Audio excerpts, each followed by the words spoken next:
Sorry about that. I didn't want any feedback while that played. All right, that is the Iran 1400 event, and I can also tell y'all a little more about it. The goal of the Iran 1400 project is to encourage healthy and productive conversations about Iran, rather than shouting and posturing.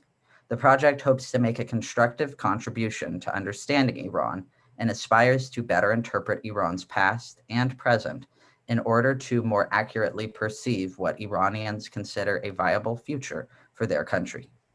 And without further ado, I'd like to take a minute to introduce Kyle Olson.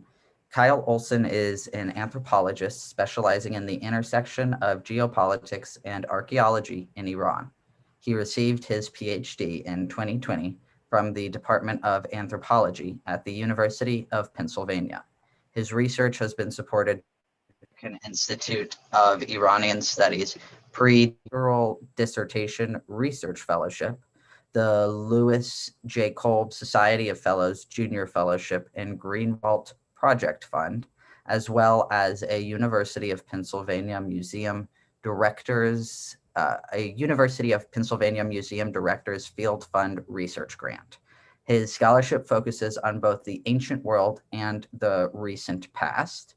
In the former, he studies the political geography of the Bronze Age, tracking patterns of exchange in the spatial demographic organization of early complex polities. In the latter, he investigates the reciprocal relationship between geopolitics and the practice of archaeology from the 19th century to the present. Today, we will be listening to Kyle talk for around 30 minutes, and after that, we will have around 30 minutes for a Q&A. While Kyle is speaking, please feel free to send in any questions you might have. You can post those questions in the comment section or the Zoom chat, or email your questions to media@iran1400.org. Lastly, if you enjoy the talk, please do buy the book that is coming out with Kyle's chapter in it. The book will be published July 29th, 2021. And again, the title of that book is American-Iranian Dialogues from Constitution to White Revolution, circa 1890s to the 1960s. All right, now, Kyle, the floor is yours. All right, thank you so much, Sydney. I really appreciate that. And I also, before I get started, just want to give a shout out to John Kazunian and Matthew K. Shannon, John put me in touch with Matthew originally, actually, Matthew being the editor of that volume. So without last week's speaker, this chapter would not have come to pass. So I have to say, my gratitude for those connections. So today I wanted to just give you a brief outline of what I'm going to talk about, as much for my own benefit, keeping me on track as for you all. But to just talk a little bit about my background, the broader framework of this project, some of the historical background to the research that I did, the timeline of the events that I write about, and some of my conclusions and what I see to be the broader implications. Excuse me. So in terms of my background, I first started studying the archaeology of Iran when I was an undergraduate at Ohio State University, where a scholar of the archaeology of Iran had been a professor for some time, and his personal library became part of the OSU library collection that first gave me the ability to even study this topic at all. And as a result of that, I got in touch with a scholar named Thornton, who some of you know. He invited me to come to Philadelphia for the first time and visit the Penn Museum. We selected a collection for each to work on based on my interests, and I got set off on this path from then. So this has been 10 years in the making, more or less. And so after I finished my undergraduate degree, I came to the University of Pennsylvania for graduate school, fully intending to work on the archaeology of Iran. And I started graduate school in 2013. Immediately, I was invited to a conference in Tehran through one of my committee members. And I said, well, that's an incredible opportunity that can't be passed up. So I applied for a visa. And when I went to DC to the special interest of the Pakistani embassy, it was literally at the same time that the phone call between Obama and Rouhani was happening. And so then when I returned to that conference in 2015, this was right after the nuclear deal had not been signed but implemented. So implementation day was the last day that I was in Iran. And you can kind of, imagine how the next couple of years went. I went back to the US and put together a dissertation proposal, started writing grants and fellowship applications to support my fieldwork. And before I could get any money or even hear back from Wintergren and else, the travel ban happened. And so every single piece of application that I have submitted since then has been ignored, basically. So this led to a change in my research trajectory, which I had already, sort of planned. I had my, plans B through Z. I knew that it was quite risky to attempt to do archaeological fieldwork in Iran, even though things seemed to be improving, 6 years ago. So what that ended up looking like was I took a deep dive into the Penn Museum collections and also a collection stored in Sweden from the same part of Iran that was excavated around the same time.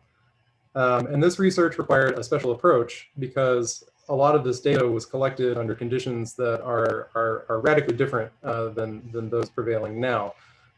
So the simplest way to say it is that because the data was old and organized in a way that we didn't have to do things, or that in a way that we don't do things anymore, in order to actually make sense of the data, I had to make sense of the people who collected it. So I went to their notes and their correspondence that were held in association with these collections. And unfortunately, it turned out that the notes were not particularly useful in understanding the archaeological information. However, the correspondence was fascinating. And so that is really what led me in this new research direction, was this archival encounter. And so what that led me to become interested in is the topic of heritage diplomacy. Which can be defined as a set of processes whereby cultural and natural pasts shared between and across nations become subject to exchanges, collaborations, and forms of cooperative governance. And a further distinction can be drawn between heritage in diplomacy, whereby heritage is a tool with wider diplomatic relations, and heritage as diplomacy, where heritage takes center stage as a new form of diplomacy itself.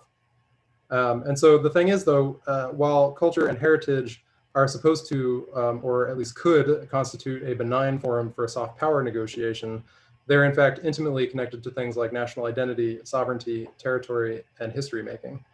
So it's easy to see that even as heritage can be a bridge between people like Americans and Iranians, it can just as easily be a source of conflict as well.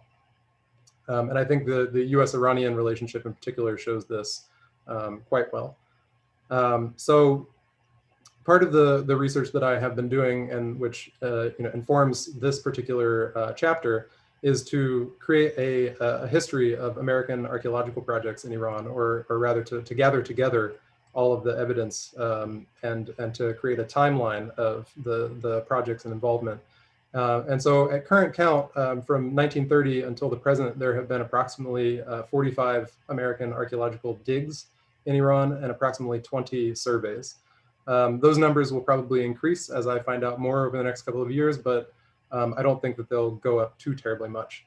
In any case, another thing that I'm interested in that's very closely connected to both of the two domains that I was just speaking about is the question of heritage statecraft. And so we can think of statecraft as broadly defined as the elaboration of procedural rules and public policies by agents empowered to act in the name of states, which mandate and regulate the basic relationships among actors in the state, civil society, and the market.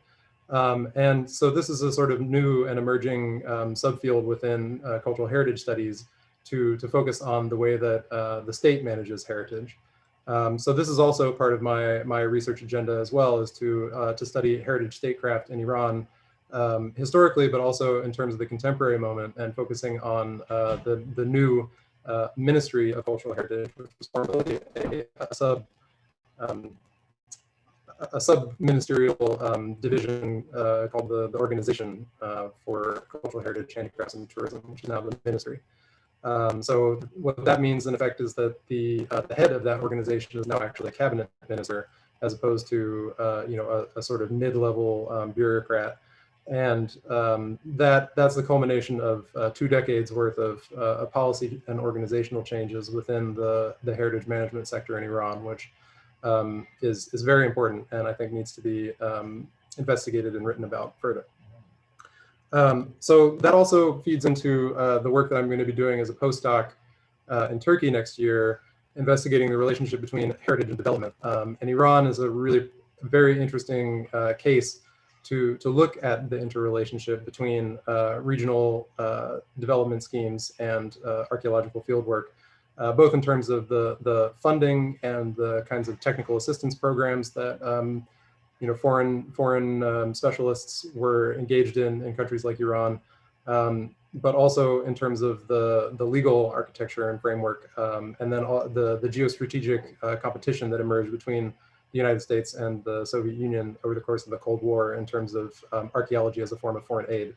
And then furthermore, I'm interested in the role of Iran and Iranian archaeology in broader heritage statecraft in the international realm with regard to UNESCO.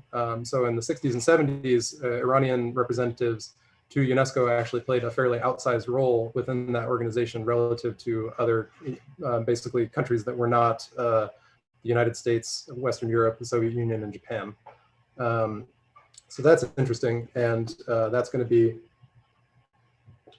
excuse me, kind of that's the sort of umbrella of where I'm going in terms of my scholarship. And I'm just going to read a short little passage to sort of make very explicit what the broader intellectual framework that informs this chapter is. And so, excuse me. Extending the results of preliminary archival research and building on a network of collaborators across North America, Europe, and Iran, I plan to chart institutional histories and individual career trajectories to answer the following questions about the relationship between heritage diplomacy and international relations. The first is, how did American and Iranian archaeologists co-create and differentially navigate the policies and practices of heritage management in Iran from approximately 1880 to the present? The second, how has access for American archaeological researchers and heritage professionals to the field in Iran and for Iranian archaeologists to collections of Iranian antiquities in the United States shifted over time and like the U.S. political and economic relations with Iran, particularly with regard to major developmental and infrastructural projects such as the American Point 4 program, USAID, White Revolution, oil exploration, and Tennessee Valley Authority style regional electrification projects. And then third, where, and this is perhaps most important and most significant to me personally, where and how can institutional ties between American and Iranian archaeologists and heritage professionals be strengthened through joint collaborative and at this point remote collections research? So at its core, what I'm interested in is how foreign and domestic archaeologists in Iran have engaged in heritage diplomacy since the beginning of sustained foreign involvement in the field, how this engagement has changed over time, what these changes reveal about the past, present, and future of the relationship between science, statecraft, and international relations. So I plan to study the expedition records and personal correspondence, as I have for the past couple of years now, of American archaeologists active in Iran. And these records are stored at university and fine arts museums. They also appear in historiographical works. And something that I have just recently begun doing is oral history elicitations with the still living and still with it American archaeologists that worked in Iran in the mid-20th century.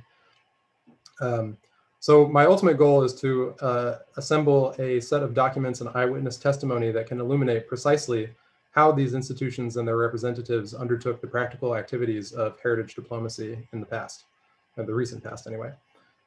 These include, but are not limited to, three kinds of negotiations. The first is of access to archaeological sites and museum collections. The second is of permission to conduct excavation and surveys, whether in concert or in conflict with local authorities. And the third is of the parameters, customs, and duties required to export acquired materials back to museums in the U.S. And so the chapter that I wrote for the volume edited by Matthew Shannon really gets at this by going back to the beginning. And so, as I alluded to as well, my ultimate objective is not only historical, but I'm looking to use these historical examples of past negotiations and heritage diplomacy, as well as the museum collections produced by these negotiations to inform the development of a collaborative framework and protocol for engaging in heritage diplomacy of my own with my colleagues here in the US and in Iran, that would be based on a more equitable and collaborative research praxis than what was common in past decades. So to move from sort of my personal background to the historical background of the chapter, the important thing to know, and also I should say that I'm very much indebted to Professor Grigor here, who's in attendance for some of the background to this information. I cited very heavily in the chapter. But in the 1920s, there became a sort of, let's say, vogue for Persian antiquities among the elites of the East Coast of the United States in particular. But generally speaking, the large art museums were very much interested in amassing collections of Iranian art and antiquities, and in particular, the Loristan bronzes. And this was helped along by a number of different agents who arranged for these very large, ostentatious, fancy exposition stalls, booths, installations, etc., at World's Fairs. And one of the important ones was here in Philadelphia, the sesquicentennial, so the 125th, that sounds right, no, 150th anniversary of the American Revolution in 1926. And in what's now FDR Park in South Philly, they erected a massive replica of, or at least partial replica of a mosque from Esfahan. And this really caught people's attention. And most importantly, two individuals. One was Fisk Kimball, who was then the director of the Pennsylvania Museum of Art, and the other was Horace Howard Furnace Jane, Jr., who was the director of the Penn Museum at the time. And so, sort of fun fact, they were brothers-in-law, which, so it's like running museums was the family business, which, that's kind of one of these fun little historical tidbits. But in any case, what ended up happening was that Kimball and Jane really wanted to get involved in the field of Iranian archaeology in a more systematic fashion than what was possible from just purchasing exemplary pieces from the art market. So they were interested in sponsoring scientific expeditions to excavate in a controlled fashion under a legal framework by which they could easily export their excavated finds. And so the big problem, of course, at this point was that for the better part of 2.5 decades, the French archaeological delegation in Iran had maintained a colonial concession by which they had a monopoly over archaeological activity in the country.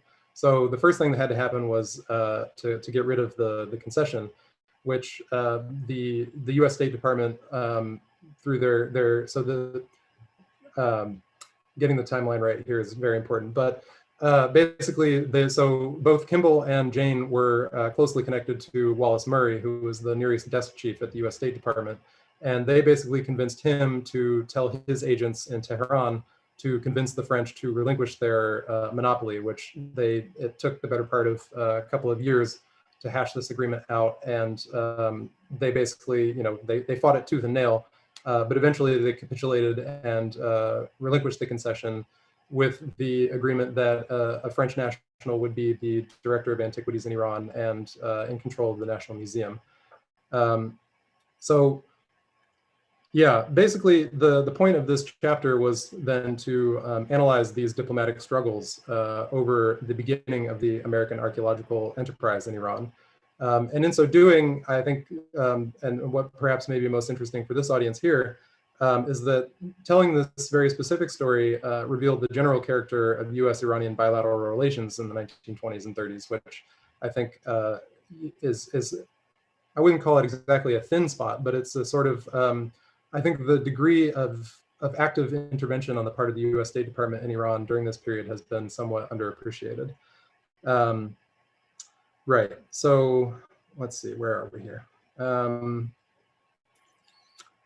Yeah, so my sources for this, I reused, as I do in my archaeological work, I started with the secondary sources and then worked my way back from there to the primary sources.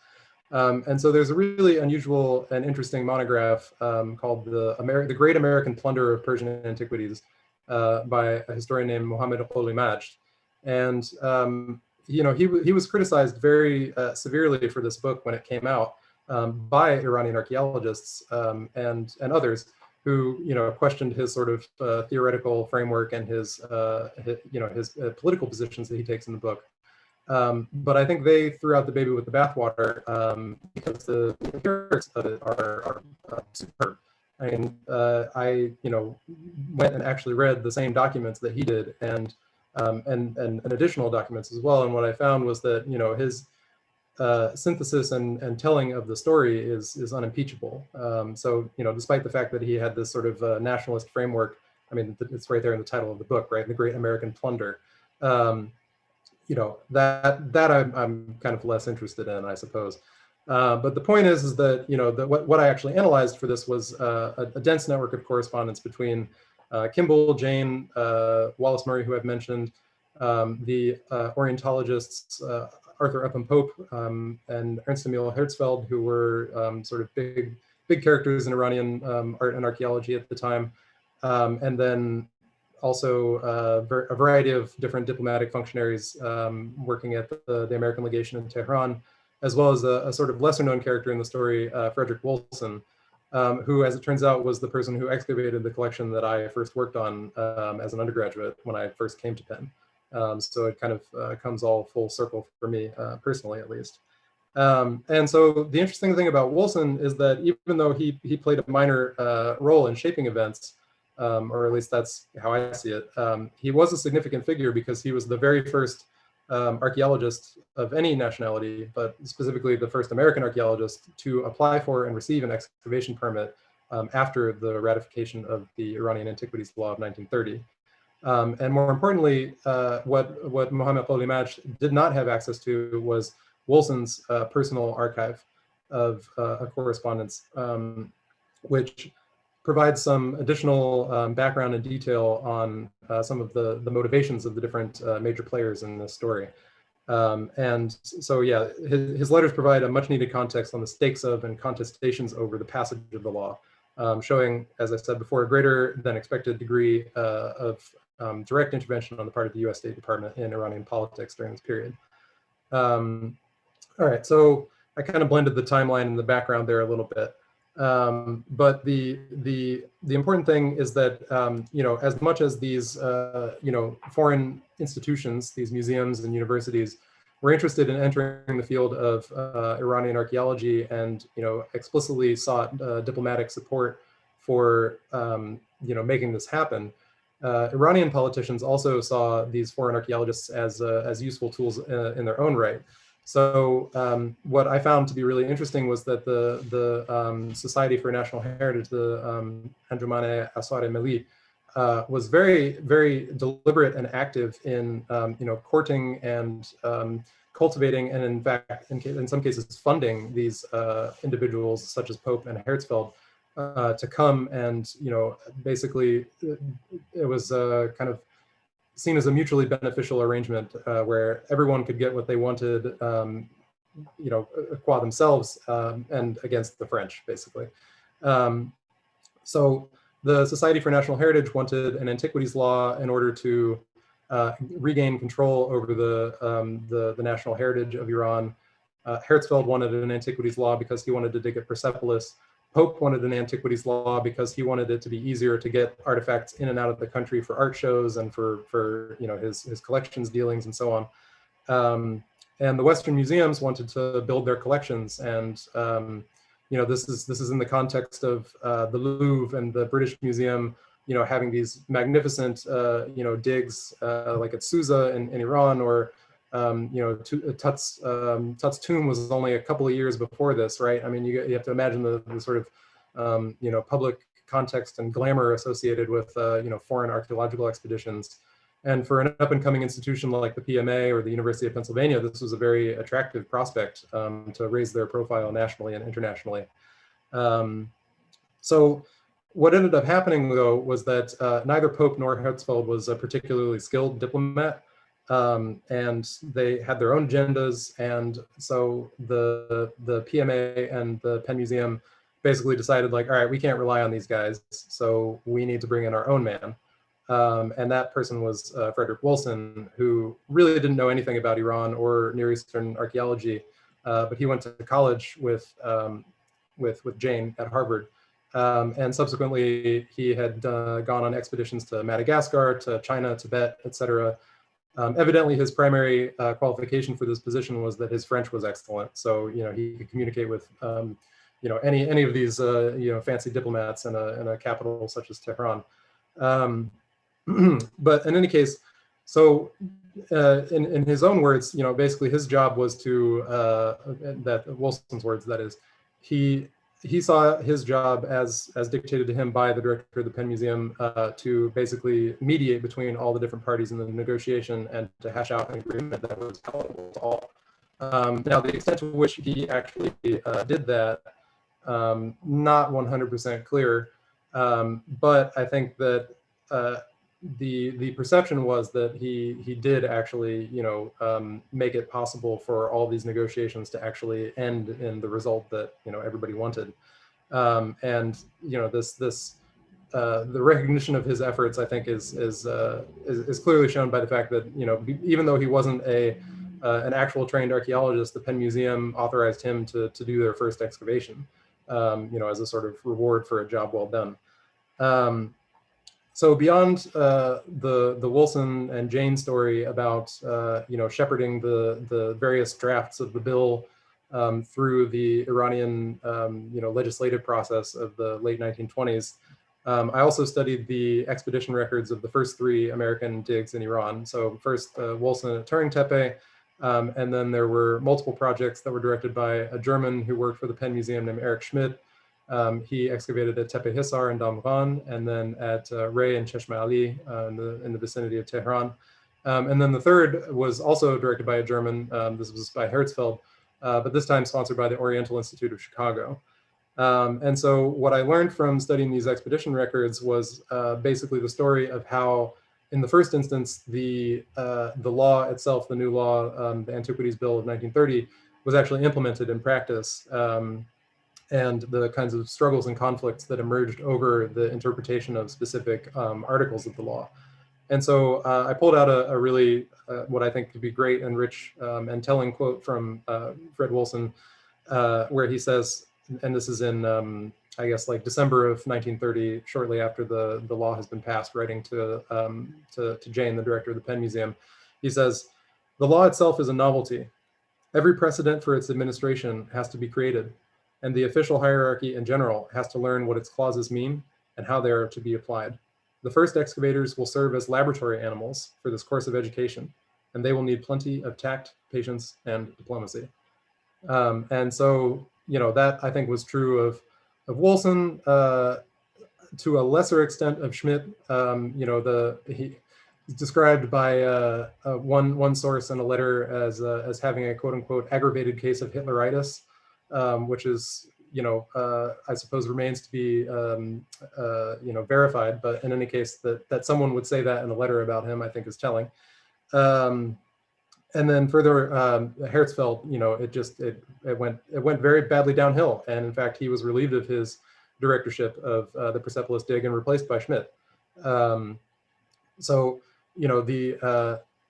I did a fairly technical analysis of the different, let's say negotiations around the excavation permits and then the negotiation of the division of fines.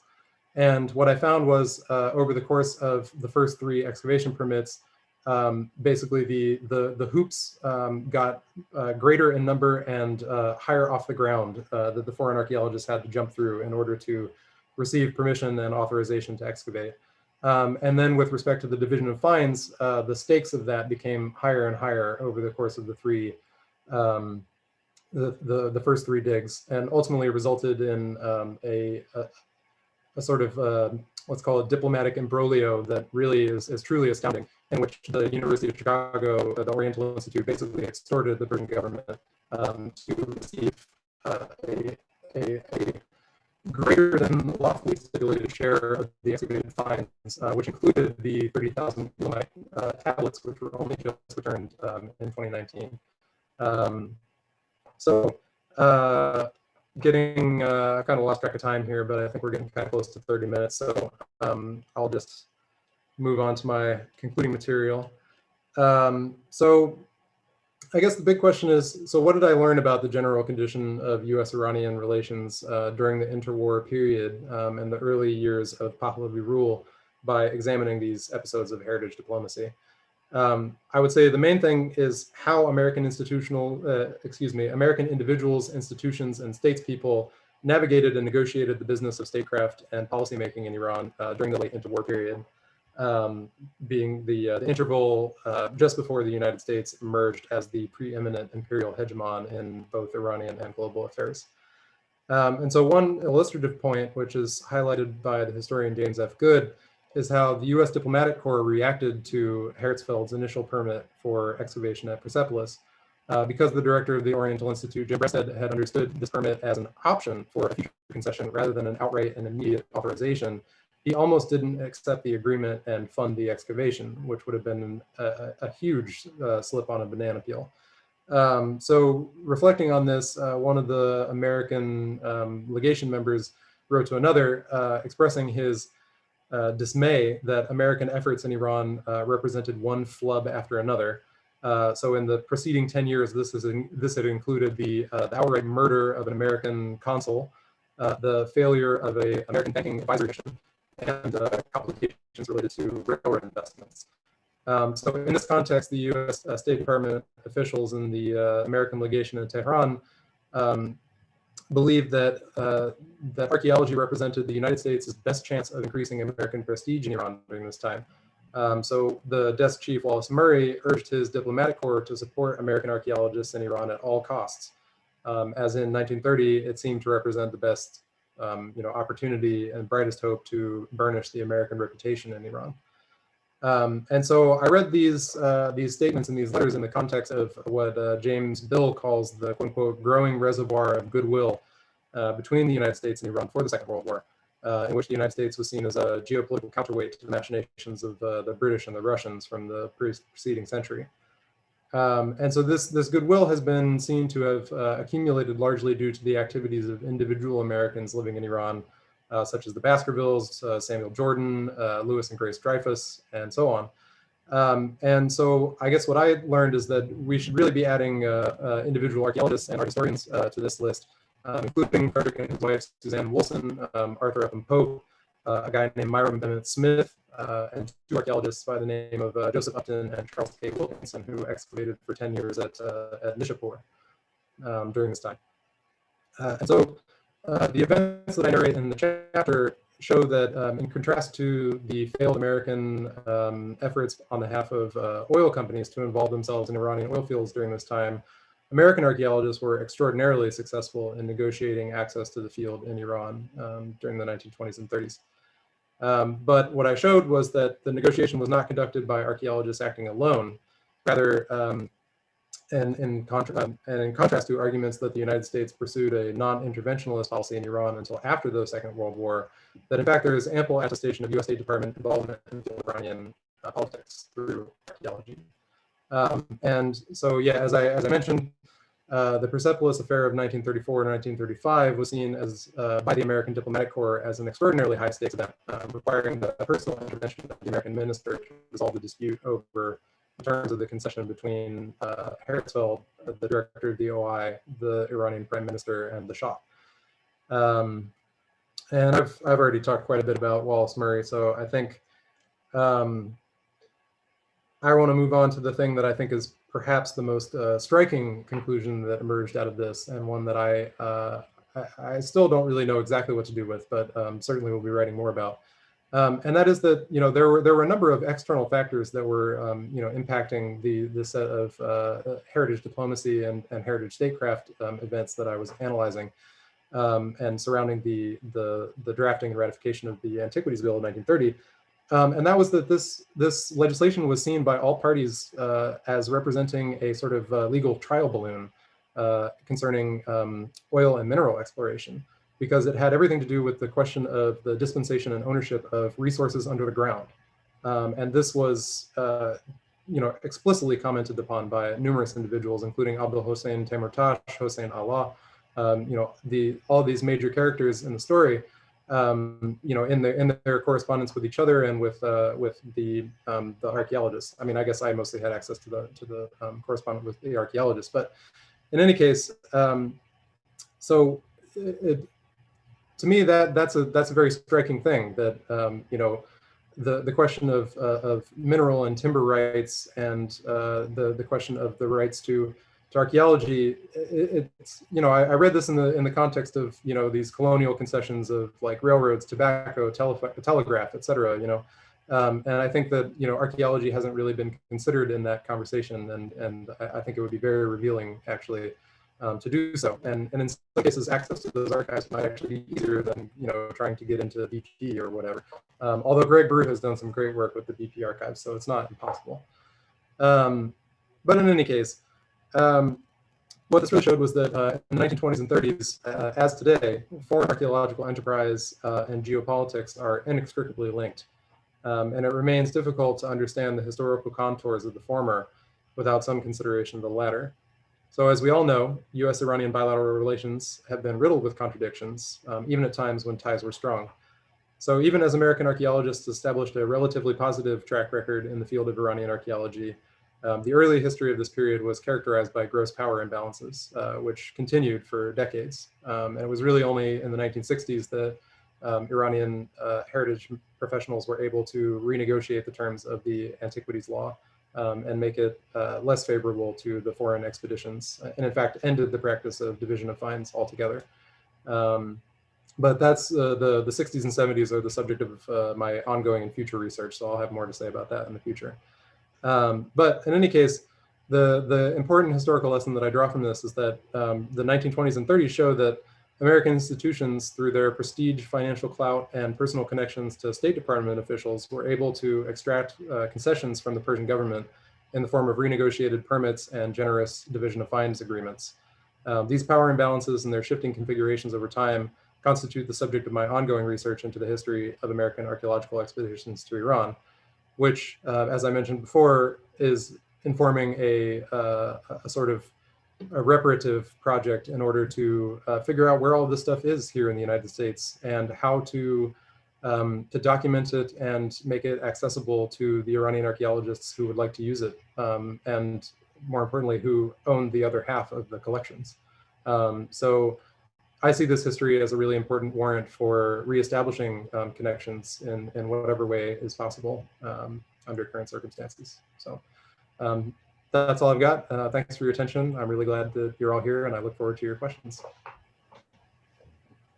Thank you so much, Kyle, for that fascinating presentation. I want to remind the audience how y'all can submit your questions. Please do so either in our Zoom chat, the YouTube comments, or you can email your questions to media@iran1400.org. And while we wait for those questions, or did we want, first we're going to remind y'all one more time what the Iran 1400 project is about with our teaser video.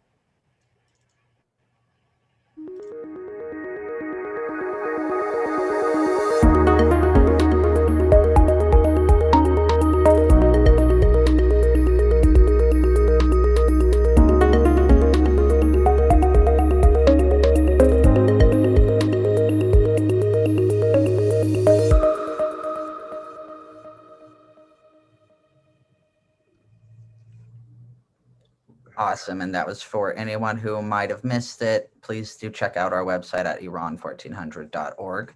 While we wait for everyone to post their comments or questions in the chat, I'd like to ask you a question that I had, which was about the political environment at the time. So I had a chance to read the chapter, and I saw that you mentioned that your article mentions how Pope used nationalistic sentiments in his orations when trying to move the bill along. Could you elaborate on how the Iranian Antiquities Bill was reflective of the political environment at the time?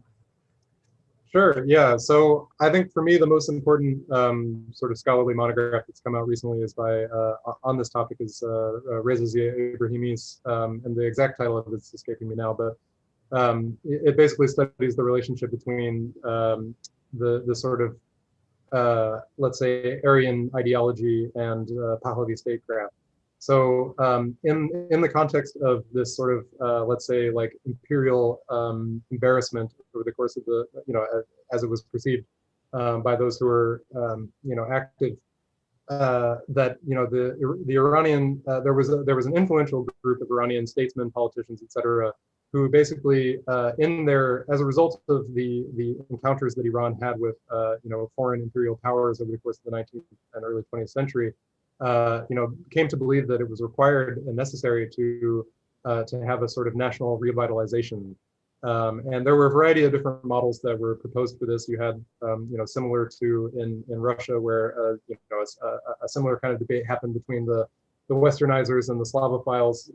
Both in Iran, there were those who looked to the West and those who looked to the Iranian past for this model by which a strong nation that could resist colonial encroachment. And so at its core, this is like a group of very, very influential politicians. Like, you look at the list of people who served as prime minister and or minister of education, et cetera, and these names recur again and again. And so the idea basically was that a group of people had developed this notion that and this is also getting to there's all of this like sentiment about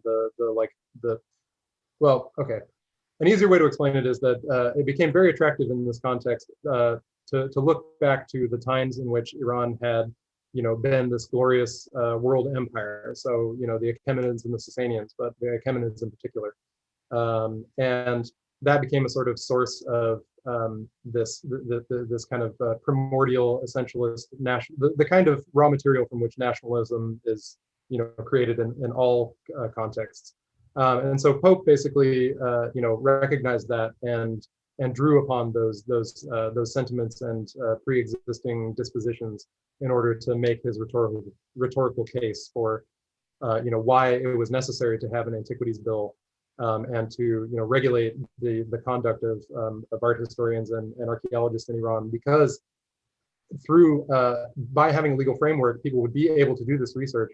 We would learn more about ancient Iran, and knowing more about how ancient Iran was and how powerful it was, people would feel more pride in being Iranian, and thus the Iranian nation would be stronger and able to throw off the British once and for all, basically. That's an extraordinarily reduced version of the story, but that's the basic outline as I understand it. Thank you so much. That's fascinating. We have a question in the chat from John Limbert. He says, thank you for a fascinating presentation. Can you speak to the seamy side of the story? I think of the forged antiquities, including the famous Andarsname. Yeah, thanks for the question. I actually don't know that much about the Andarsname, but I will say that the seamy side of the story, you just have to start scratching at the surface of Herzfeld's biography, and you'll find it real quick. He there were multiple instances in which he was caught or suspected of smuggling antiquities out of Iran. A lot of the sort of and also one thing that I didn't write about, which I would like to write about more in the future, is that one of the oddities of the Antiquities Bill of 1930 was that it had provisions for the regulation of commercial excavation. So people who owned property that had an archaeological site located on it could, similarly to the foreign archaeologists, apply for a permit to excavate.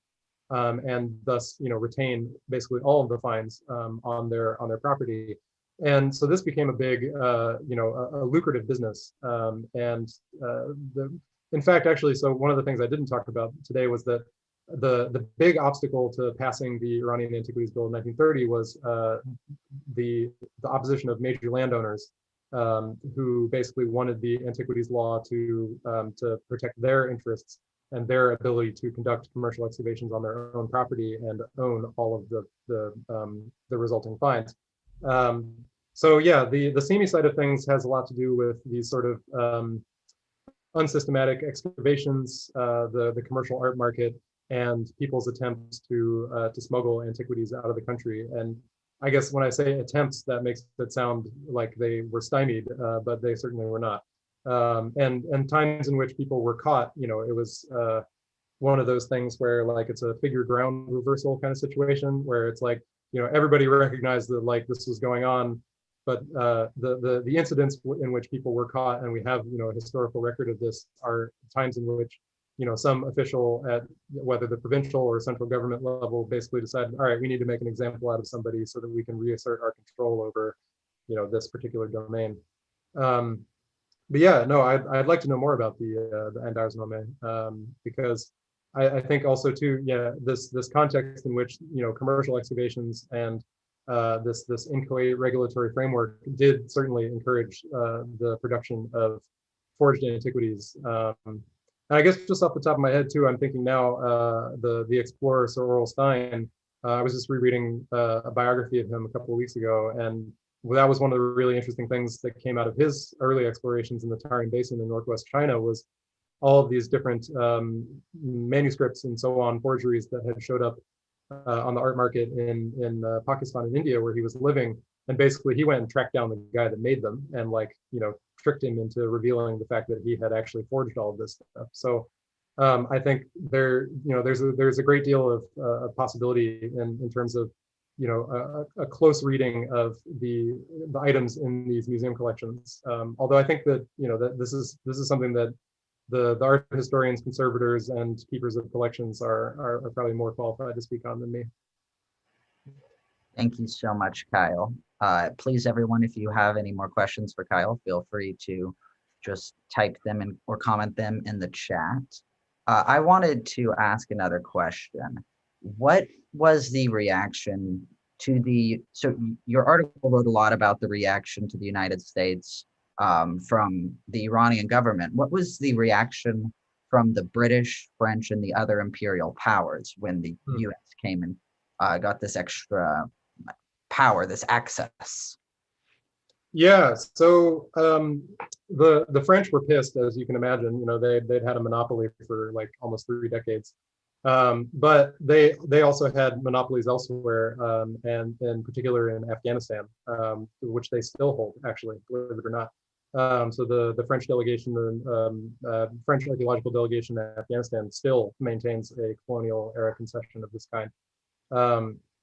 So yeah, but basically what ended up happening with them is that they doubled down. So part of the trade-off was they got Andre Godard to be the Minister of Antiquities, which ultimately gave them control over who got excavation permits, more or less. It was one of these de facto de jure kind of disjunctures. But they also got their commitment to Sousa basically protected, and that was the main thing that they were really concerned about. So they got theirs, and then they basically said like, okay, we're just going to continue on, doing what we have the infrastructural ability to do. And then the British and the Germans, it took them some time actually to get involved. They really there was an early German excavation in the 30s, but then World War II basically put an end to archaeological fieldwork for a while, and then the British and the Germans sort of reestablished themselves in the field in the early 1950s, and the Germans in particular with a vengeance. I mean, German field archaeologists in the early and mid 20th century. I mean, reading between the lines of what I've talked about and in the chapter, you can see even the so-called American archaeologists were often German, right? Because the American institutions literally didn't have enough trained people to do this work. And so, yeah, let's see, I'm trying to think off the top of my head now if I have any actual like primary documents about British and German reactions to this. But I think in the long run, my perception of it would be that they had wanted the French concession to be ended as well. So that was a positive development for them. And I should also say that interestingly, as is true also in several other Middle Eastern countries, but also I think lesser known in Mesoamerica, but the other big foreign country that got involved in Iranian archaeology was Japan.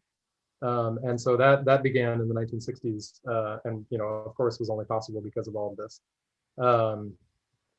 Yeah, but let's see. Oh, there was a really wonderful quote that I wanted to share, at least in part, about the sort of like Iranian reaction to the Iranian Antiquities Bill in 1930. There, so like right as the bill was being negotiated and passed through the Majlis, there was an editorial in Shavar Resor, where the editorialist wrote, "It is His Majesty whom we beseech to stop the division of these treasures by cup and pound, like beets and carrots. It is our belief that any of sensitive patriotic Persian that it is 1,000 times better for these objects to remain buried as they were for several thousand years than they're being dug and divided only to afford decoration for foreign museums."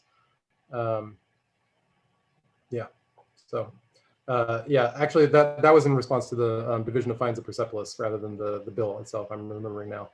But yeah. Quite interesting. Thank you so much. We have a comment that someone else had a question but would rather ask you live. If only we could show them on the screen. I'm not sure if we know how to do that. But one more question that I had was, so when I think about Iranian history, obviously most people do notice that Iranians tend to know more about Iranian-American relations than Americans know about Iranian-American relations, with 1953 being a good example of that. So is this bill better known in Iran than the U.S., or would you argue that at all? I know that archaeology is not as commonly discussed as, say, just history in general, with such as with 1953. But do you think that this bill is more well known in Iran than the U.S.? I mean, my initial reaction would be that no, not, and but it's also the case that not really many people know about it on either side. Mm-hmm.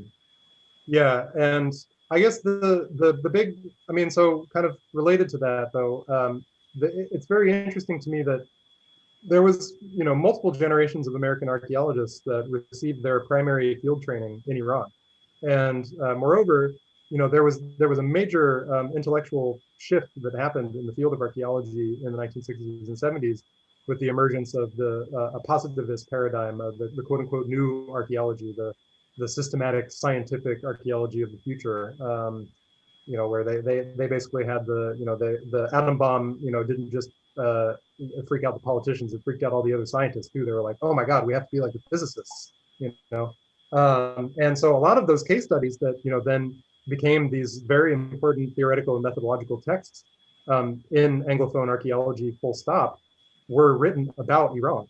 So like a certain generation of American archaeologists know a lot about the archaeology of Iran, but then of course they didn't go back to Iran after the revolution. So there was a sort of break in this this tradition of research and the chain of disciplinary reproduction.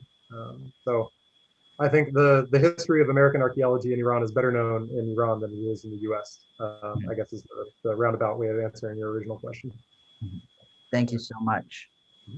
So I am getting word that Alexander, you are welcome to ask your question live if you're able to. We can unmute you. Thank you, Sydney, and thank you, Kyle, also for your fascinating talk. I have a question and also a comment. So first of all, I'm curious actually about your current idealism also in this vision that you have here. Considering, so I mean, I've been working now in Iran and Persepolis since 2006 as a German, also working on being in America. So I've become really disheartened also, I have to say, over the American side, the archaeologists in particular, I have to say, because, and that's my question actually to you, you know, they were involved in the Mossadegh also overthrow in the 1950s. And so, I mean, there were again these initiatives in the early 2000s here to recruit archaeologists to basically help the State Department here with whatever they are planning. And currently, as we know in Iraq, I mean, the State Department helps universities in America also to get their feedback in the land that they illegally invaded and so on. My question is related to the Mossadegh overthrow, and whether you came across also, I mean, because it was the archaeologists here, Donald Wilbur and all of these people related. So is there any evidence also that the British archaeological, or I mean, have you already found any evidence that they were part of this whole theme? And maybe you can expand a little bit on this whole Wilbur story. Yeah, no, that's excellent. I'm really glad that you brought that up. Kind of work backwards. I haven't looked into the Wilbur stuff too terribly much because as you know, sometimes the archives where these things are kept, the keepers don't really want you to look at the stuff sometimes. So I've had difficulty getting access to the archives at Princeton that would allow me to actually look at the primary documents related to Donald Wilbur. But that said, I think, you know, and also I should say too that as far as the British involvement, I don't have a lot of primary documentation, and a lot of the question of, let's say, British archaeologists acting as foreign agents one way or another. There's quite a lot of allegation there, and I would really rather, like, let's put it this way, I have word of mouth testimony about certain individuals, including people for whom I have TA'd as a graduate student, that are extraordinarily concerning, but I don't really want to go there in a public forum quite just yet. It wouldn't surprise me in the slightest to answer that question. And then kind of thinking back to the question of American fieldwork in Iran and these collaborations in the present, and I think that your experience and the experience of many people who have tried, I think that the future of U.S. Iranian archaeological collaboration is not going to be doing excavations in Iran for the most part, at least in the near future. I think that it really focusing on the museum collections and the sort of like remote collaboration over documentation, but also stitching these divided collections back together in such a fashion that they can actually be used for archaeological analysis is really going to represent the horizon of possibility, at least in the near and medium term. But yeah, the Donald Wilbur business is a real that's going to be, I think, if not an entire chapter in my book, certainly a large section of one of them. But thank you for bringing that up. Yeah. Great. Thank you so much, Kyle. I think that is about it for time for us. We really appreciate you coming and talking with Iran 1400 today. For anyone interested in Kyle's work, you can find him at his website, olsonkg.com. That's olsonkg.com. Also, his Twitter is at olsonkyleg. And lastly, if y'all enjoyed the talk, please keep an eye out for the book that's coming out July 29th, 2021. The name of the book is American-Iranian Dialogues from Constitution to White Revolution, circa 1890s to 1960s. And Kyle's specific chapter, again, is called U.S. Iran Relations Through the Lens of Heritage Diplomacy, the Case of the Iranian Antiquities Bill of 1930. And if y'all are interested in learning more about American-Iranian relations, please check out our website, iran1400.org. Y'all can find us on social media at Iran1400 Project. Y'all can, on our website, if y'all scroll all the way to the bottom, you can put in your email and join our newsletter, and we'll keep you up to date with all of our new articles and events and whatnot. And feel free to just come peruse our website and get involved. Send us an email if you are interested in even working with us. Thank y'all again for coming in today. And thank you so much, Kyle. This was fascinating. And I really hope everyone here goes out and buys that book. July 29th, 2021 is when it will be coming out. Thanks again, everyone. Thank you.